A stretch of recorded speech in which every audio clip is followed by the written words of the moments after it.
ఈరోజు మనం చెప్పుకునే కథ సమయాన్ని బట్టే సాయం విలువ. దేవాపురంలో జయన్న అనే రైతు ఉండేవాడు. వ్యవసాయంతోనే కుటుంబాన్ని పోషించుకునేవాడు. పంటకోత దశకు వస్తున్న సమయంలో తన 3 కొడుకులను ఒక్కొక్కరుగా పొలం దగ్గర కాపలాగా ఉండమని చెప్పాడు జయన్న. దానికి ఆ 3 సరేనన్నారు. మరుసటి రోజునుంచే వంతులవారీగా అక్కడ ఉండసాగారు. మొదటి రోజు మొదటివాడు రాము కాపలాగా ఉన్నాడు. తండ్రి పక్షుల నుంచి పంటను రక్షించడానికి ఇచ్చిన రాళ్లను పక్కన పెట్టుకుని కూర్చున్నాడు. పక్షులు ఒక్కొక్కటిగా వచ్చి పొలంలోని గింజలను తింటున్నాయి. కాని రాము పాపం చిన్న చిన్న పిట్టలు అవెన్ని గింజలు తింటాయిలే అనుకుని వాటిని అదిలించలేదు. అది గమనించిన జయన్న వీడు ఇక్కడ పనికిరాడు అనుకుని రేపటినుంచి నువ్వు ఇక్కడికి రావద్దని చెప్పి పంపించేశాడు. మరుసటి రోజు రెండో కుమారుడు రాజు కాపలా ఉండటానికి వచ్చాడు. వారి పశువులు పొలంలో మేస్తుంటే ఇవి మావే కదా, పైగా రోజూ పాలిస్తాయి, తింటే ఏమవుతుంది అని వాటిని అలాగే చూస్తూ ఉండిపోయాడు. అది గమనించి నువ్వు కూడా రేపటినుంచి రావద్దు అని హెచ్చరించాడు జయన్న. ఇక 3వ రోజు పొలం దగ్గరకు రాజేష్ వచ్చాడు. పొలం దగ్గరనుంచి నడుస్తూ వెళుతున్న ఓ ముసలావిడను చూసి, ఇదిగో అవ్వా, ఇవి తీసుకెళ్ళి వండుకొని తిను అంటూ గింజలు ఉన్న కొన్ని కంకులను ఆమెకు ఇచ్చాడు. నువ్వు కూడా వాళ్ళిద్దరిలాగే ప్రవర్తిస్తున్నావు, ఇక్కడినుంచి వెళ్ళు అంటూ కాస్త కఠినంగా అన్నాడు జయన్న. ఇక వీళ్లకు వ్యవసాయానికి సంబంధించి ఎలాంటి పనులు చెప్పకూడదు, లాభం మాట పక్కన పెడితే వీళ్లవల్ల నష్టమే జరిగేలా ఉంది అనుకున్నాడు. అలా కొన్ని రోజులు గడిచాయి.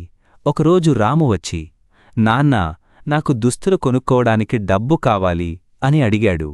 వెంటనే ఇదిగో అంటూ డబ్బు చేతికిచ్చాడు జయన్న. తర్వాత రాజు, నాన్నా, నా తోటి పిల్లలందరూ విహారయాత్రకు వెళుతున్నారు, నాకు వెళ్ళాలని ఉంది అన్నాడు. ఓ, మంచిదేగా వెళ్ళు అంటూ డబ్బు ఇచ్చాడు.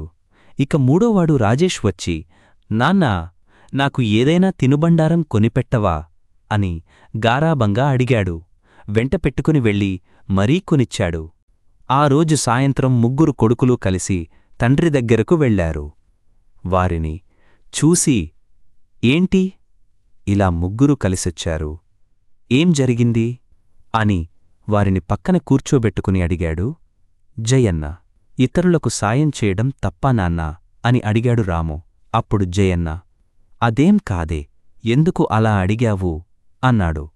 మరి మేము పొలం దగ్గర మనకు పండిన పంటలో కాసిన్ని పక్షులకు, నోరులేని మూగజీవాలకు, ఆకలిగా ఉన్న వృద్ధులకు ఇవ్వడం తప్పా అని అడిగారు 3. చిన్న నవ్వు నవ్వి, మీరు చేసిన పనిలో తప్పులేదు, స్థలం సందర్భమే తప్పు అన్నాడు జయన్న. అదేంటి నాన్నా అంటూ ఆలోచనలో పడ్డారు 3. మీరు ఎప్పుడైనా గమనించారా, అందరూ రైతులు తమ పంటలో మొదటి భాగాన్ని పక్షులకని ఇంటి వసారాలో, పొలంలోని కంచెల్లో, ఇంకా చాలా చోట్ల కట్టి ఉంచుతారు. అలాంటిది పంట కోత కాకముందే అది తినకుండా పాడు చేయటం సరైనదా? పశువులకు అందరూ సరిపడా ఆహారాన్ని సరైన పద్ధతిలో అందిస్తున్నారు. అలా కాకుండా వాటిని పొలాల్లో మేయడానికి వదిలేయడం సరైంది కాదు. ఇక చివరగా వృద్ధులు, దివ్యాంగులకు ఆహారం అందించడంలో తప్పులేదు. కాని మీరే అన్నారు కదా, ఆకలిగా ఉన్నారని. అలాంటి వాళ్లకు ఇవ్వాల్సింది ముడిధాన్యం కాదు, తినగలిగినవి ఇవ్వాలి. కాబట్టి ఏ పని ఎప్పుడు చేయాలో అప్పుడే చెయ్యాలి. మనం చేసే సాయం ఎంత గొప్పదైనా సమయాన్ని బట్టి దాని విలువ మారుతుంది అన్నాడు జయన్న. తండ్రి ఆలోచనలు అర్థం చేసుకున్న పిల్లలు అప్పటినుంచి ఏ పని ఎప్పుడు చెయ్యాలి, ఎలా చెయ్యాలి అని ఆలోచించి శ్రద్ధగా నడుచుకున్నారు.